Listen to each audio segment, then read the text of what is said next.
Hello everybody and welcome to Forever Rugby on Forever Sports. And it is official. A day after he spoke about his imminent return, the Sharks have confirmed the signing of former World Player of the Year, Aphiwe Dyantyi. And he will join the union immediately and will be available for them for next season, which means the Sharks' world of superstars have just gained another one, but a very interesting one as he ends a 4-year ban after being found guilty of taking banned substances back in 2019, missed the Rugby World Cup, has missed the British and Irish Lions Series, and currently has 13 Springbok caps to his name, despite the fact that he was named World Breakthrough Player of the Year. And it's going to be very interesting to see what sort of player the Sharks have gotten when Aphiwe Dyantyi does start in about October, November, when the URC does begin again.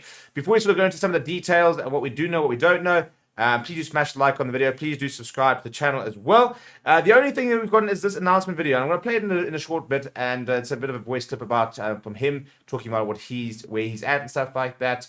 But yeah, the big thing is that we don't know how long the deal is. For example, there's been no indication on what the contract is. My gut says it's probably a 1-year contract. And I think it's one of those things where it'll be spend 6 months proving that you're still the player that was, and then we'll renew it quite quickly. And I think they'll probably sign a pretty large extension once that's ready. But I'm sure it'll be a case of, you need to prove that you are still that player type thing. We're taking a risk on you. Therefore, we need to make sure that, this is going to pay off, and then we will offer you quite a long-term deal. But this is what he had to say about the move. More than anything, I'm just excited to be back, and I just trust that everyone around is as excited as I am to see what I can do. I only promise to give my best for the jersey. I've been in Durban now for quite some time, and I've kind of seen what the Sharks mean to the people. I just want to contribute to that and seeing the pride that the people have, and I'd like to honor that in all that I do, and the fans to see that be reflected in what I do on the field.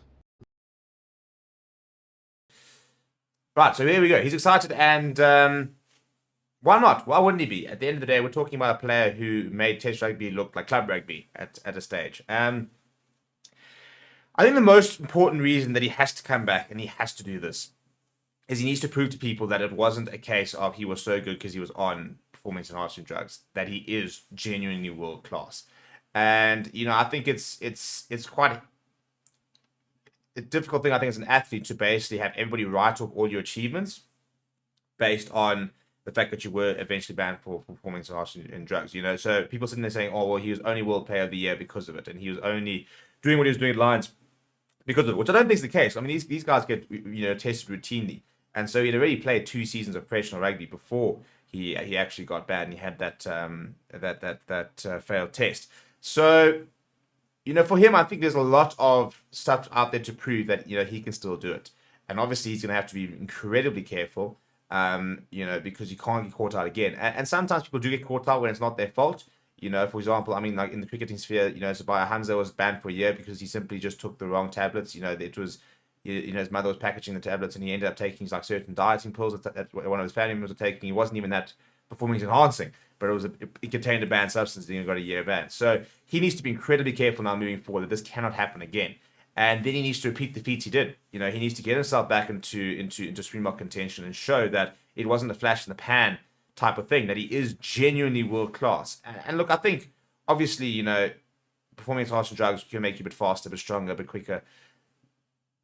It doesn't, for example, the temperament he had and the match awareness he had, and I think the skill set as well he had. He does have all the tools. I don't think he needs that extra boost to be world class. So I think it's probably quite a simple take to suggest that he did what he did because of what he was taking. I think it's far more complicated than that. But he does need to prove to people, doesn't he? So the Sharks have taken a risk. As a Lions fan, I'm absolutely gutted. I think that it's really frustrating that he came through the Lions. The Lions gave him his big break, gave him the chance, gave him the backing. Then they did, and they backed him from the get-go, turned him into a Springbok. And then now bore the brunt of all the criticism. A lot of chat about what the Lions doing. Were they responsible, for example? And now he's going to come back for the Sharks. So the Lions don't even get the opportunity to try and get a little bit back from the player that they had invested so much. Look, we don't know what happened in the background, so I'm not quite sure what the support structure was from the Lions, for example, whether there was any, where it was a case of when you're ready, you're going to be here, or whether they were quite quick to cut ties and basically say, well, that's it, you stuffed up, and that's the end of it. So it's pure speculation at this stage, but as a Lions fan, it's really gutting for me that he will be playing for another side. That we will not get to see the player that brought us so much excitement for those couple of seasons. I'm pretty sure all Lions fans would have taken him back with open arms. So that's an annoying thing for me as a Lions fan. But from the Sharks, they're taking a gamble. They can afford to take a gamble. The nice thing would be being the Sharks. They can afford to take a gamble. They've got so many quality players. It's not like this is going to stop them from having a quality side. But at the end of the day, they might have a potential World Player of the Year type player. I mean, that's what a World Breakthrough Player of the Year is. It's a player who can go on to become one of the best in the world. That's what they've got here. He could very well be their best player next season. And that's alongside the likes of an Evan Etzebeth and a Massimo Pimpi and a Rowan Jans van Rensburg and a Bongi Manambi and an Oxenchair, Vincent Koch coming in. They've built an absolute superstar squad, and he could still be one of the top players. So it's a risk worth taking, isn't it? Let me know what you think of the signing down in the comments below. Smash like on the video, subscribe to the channel as well. Thank you very much for watching. My name is Steven. I'll chat to you soon.